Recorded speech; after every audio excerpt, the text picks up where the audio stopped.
Nice to meet you in our 12th lecture, which is sort of a follow-up of the previous one of number 11. Again, covering, the discussion about, our novel, The Adventures of Huckleberry Finn by Mark Twain. Okay. The previous lecture, is majorly concerned with the chapters assigned and the summary of these chapters. It also includes some, analysis about the novel, like, the type of work, of the novel, and then it talks about the setting. I mean, the previous lecture, that's part of the analysis of the story, the setting of the story, and then it talks about it includes, the characters, okay, and the nature of each character, introducing the character and some, features about each of these characters, and the major features known about these characters. And then the lecture also, the previous one, talk about, things related to the analysis about the novel. The point of view. The point of view also is discussed in the previous lecture. Then you have the summary. In today's lecture, we'll be concerned, again, with more discussion about,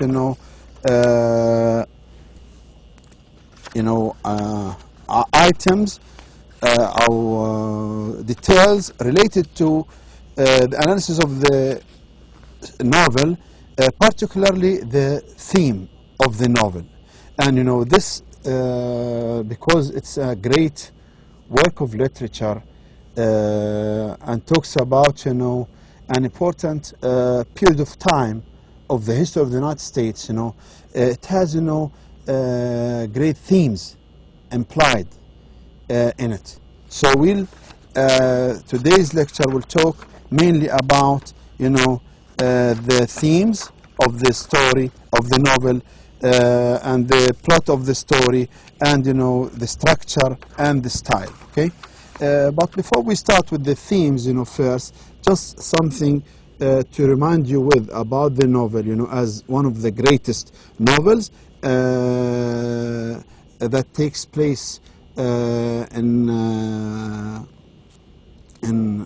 three different, places, اللي هو Arkansas وميسوري, and on the banks Arkansas, on the banks of the river of Missouri, the banks of the river of the Mississippi, in Missouri, and then in Illinois, during the mid of the 17th century. So remember, please, that this story or this novel is a great work of criticism of the society, okay, of the American society in the mid of the 19th century and earlier, when slavery was, experienced, and they had, slaves at that time, and they used to buy and sell slaves, and using, black people as slaves and treating them as slaves, when racism was really clear and clearly practiced in the society of the United States. So, and that, was, as I've just said, criticism to the society, of the United States, or to the American society, particularly in the south of the United States before the Civil War, okay? Because after the Civil War, things started to change. So that was in particular in the south of the United States before the Civil War. So the novel, came to introduce Huck and his friend, Jim, as an escaped I was sorry, as an escaping slave, from his master. Okay, and that tells about their adventures, their escape on the Mississippi River. Along of the Mississippi River. So their escape and their adventures, also here come to be a sort of a symbol, to freedom. Okay, so the adventures here and escaping from the society and the traditions of the society, the laws of the society. Okay, symbolize freedom, symbolize escaping and rejecting slavery. Okay, and of course this piece of literature was very famous in its time and still up to this time. And there is a lot of critique about this work, especially because of its language, and its style, because a lot of critics just criticize the style and the language of the novel, because as the language of the story of the novel is sort of a very colloquial slang type of language with a lot of grammatical errors and pronunciation errors.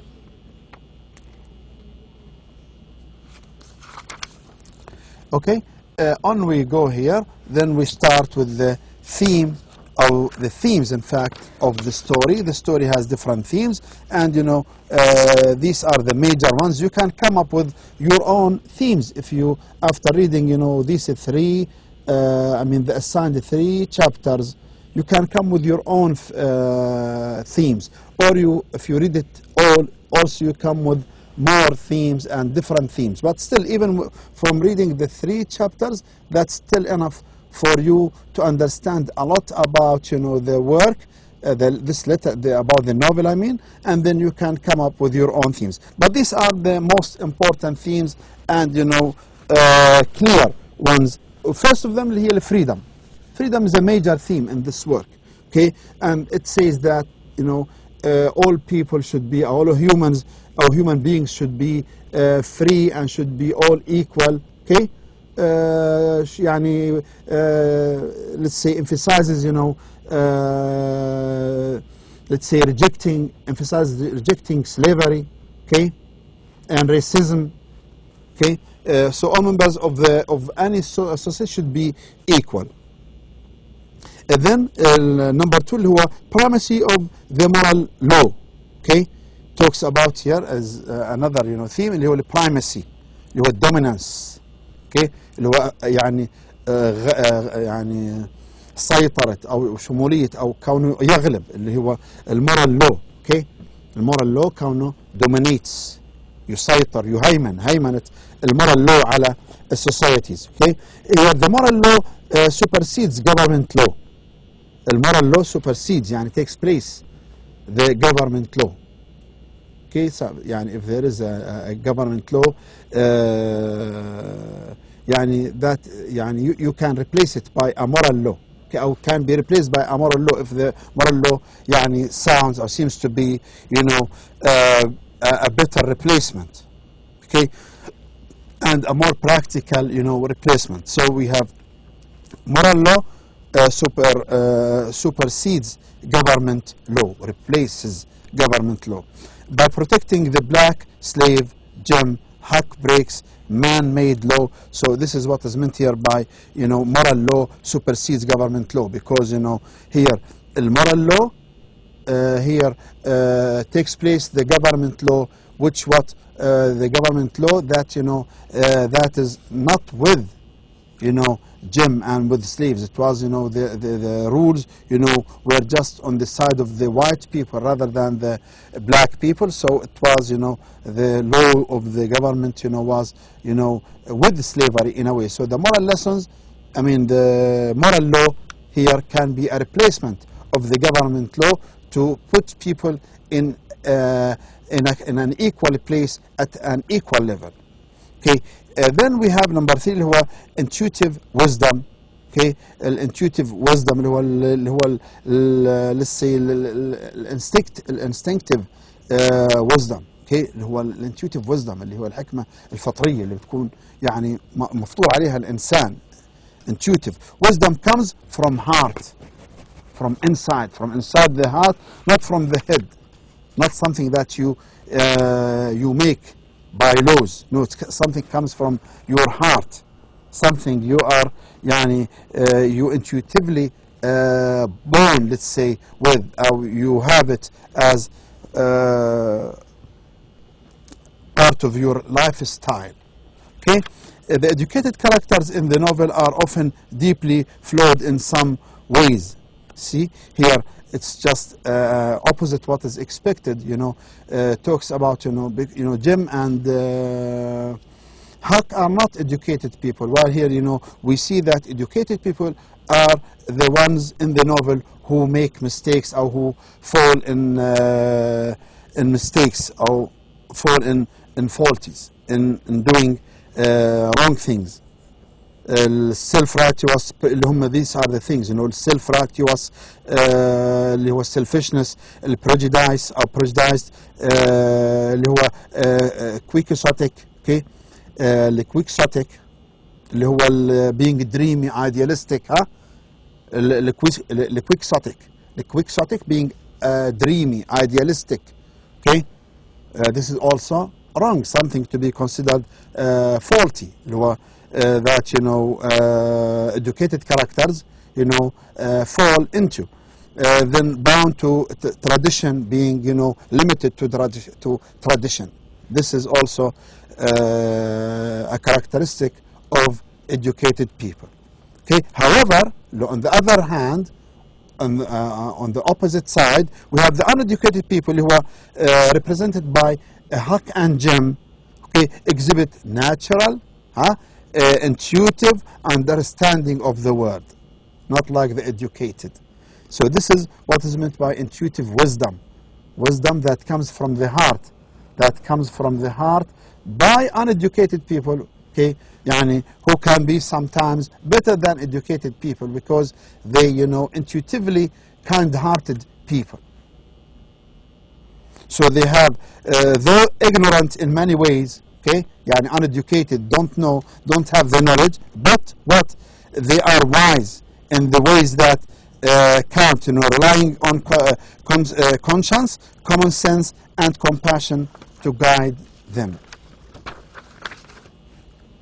Next, this is also, something taken, from the Christians, religious books, about, a child shall lead. This theme is also, let's say, sort of a theme that is dominating the story or the novel. Okay, having children lead. Okay, so a little child shall lead them. Okay, here we have these children that is Huck, Jim, and Tom Sawyer, who are little boys or young boys, as Huck here portrayed as a boy who had a better grasp of morality than often corrupt civilization around him, a boy worth imitating his virtue. Okay, a boy can be a person of virtues, a person of good morals. So a boy or a girl, a young person, a young little person, okay, with intuitive heartly wisdom can be imitated, can lead or can show people that there are good things that can be done other than what these educated people think they are doing, as if they are doing the right because they are educated. So a child, shall lead, يعني can lead, because here Huck is pictured, is represented, is shown as someone with morality who يعني can be, or who is يعني worth of being imitated. Then we have, of course, this is another great theme in here, love of money. Love of money is also another, religious idea, and this is also, this is something generally true in all societies, the love of money that, makes people, act in different ways and reacts to this instinct differently. Love of money. The love of money is the root of evil, all evil. The love of money is the root of all evil. So it is the love of money that that prompts Pape Finn to gain custody of Huck, okay, because of money. Huck's father, gives up, bringing up his son to this lady, put him in the custody of this lady, okay, for the sake of money. It's also a love of money that motivates the Duke and the King to work their scams, their tricks, their cheating. Okay, even the Duke and the King here of this place, where the actions take place. The love of money also motivates them. The love of money motivates them, pushes them, leads them to what? To do tricks and to cheat people. And the most important of all, last thing, love of money makes Southerners, people in the South, mainly the slaves, retain the institution of slavery. And here, the love of money, we talk about here people in the South, white people, because they love money, they were for, and they were, strongly supported or support the slavery, or the institution of slavery, or slavery institution, because slavery was a source of money for them. So they care more about money rather than the human beings, freedom, because out of slavery they make money. So the love of money here is an important theme. Okay, next is the climax of the novel. Here we talk about the climax when it occurs when Tom and Huck, okay, Tom Sawyer, the friend of Huck, free Jim, the slave, okay, the slave, the black boy, and Tom, who has suffered a bullet wound in the leg, tells Huck that a provision, a condition, in Miss Watson's will has freed Jim. Okay, finally here, speaking about the structure and style of the novel, we talk here about like the Mississippi River itself, the plot flows around bends, okay, through darkness of fog and into bright sunlight. The story, changing from our story, moving from darkness, from ambiguity to what? To bright sunlight, okay, to spring life, okay, from captivity to freedom. The story is full of surprises, moving through many episodes that are little stories in themselves. So the novel is told in episodes, in chapters, and each chapter is sort of an episode, tells a new adventure of Huck and his friend Jim and Tom Sawyer. These episodes form a unified whole that illumines the characters and their values. Okay, So these episodes are, yes, different adventures, but they are, in a way, they have sort of a unity that, sort of unity that connects them together.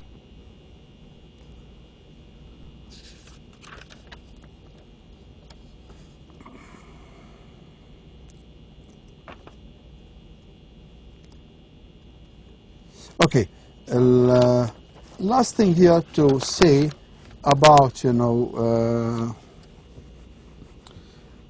novel here اللي هو about, the type of style used here in this novel, that's called the local color type of novel, because it talks about, the real life of the people of the United States in the south part of the United States, and and it uses the regional, colloquial dialect of the people there, as is, as is. So Twain learned to write this way from writers of local color. So the style here that is used comes from, what Twain is influenced by, who is local color. He's influenced by the writers of what is called local color movement. This is a literary movement of the last half of the 19th century. And besides presenting narratives in regional dialect, local color writers, or local colorist, considered to be, or called local colorist, attempted to portray life, various sections and burgeoning America. So that is the whole thing, or that's all what I really want to say about, Huckleberry Finn and of the adventures of Huckleberry Finn by Mark Twain. Okay, so please, again, don't forget to read the chapters carefully, understand them, and know the details, the sequence of the actions of these three chapters, and remember that these will be included in the final exam. So by today's lecture we finish with the second genre, اللي هي الfiction genre, and we have had three samples, or three examples of this genre, اللي هو this type of literature. Two short stories, The Story of an Hour, Kate Chopin, وعندنا The Telltale Heart, Edgar Allan Poe. بعدين اللي هي today's lecture and the one before اللي هو a novel, or part of a novel, اللي هو The Adventures of Huckleberry Finn by Mark Twain. So that means we are done with this genre. So next time we'll start with a new genre, and we'll cover it in two lectures, and that is the drama. So be ready for our last genre, and see you again. Thank you very much, and hope to hear from you through my email or calling me once my okay. Just see you again very soon. Thank you very much. Assalamu alaikum.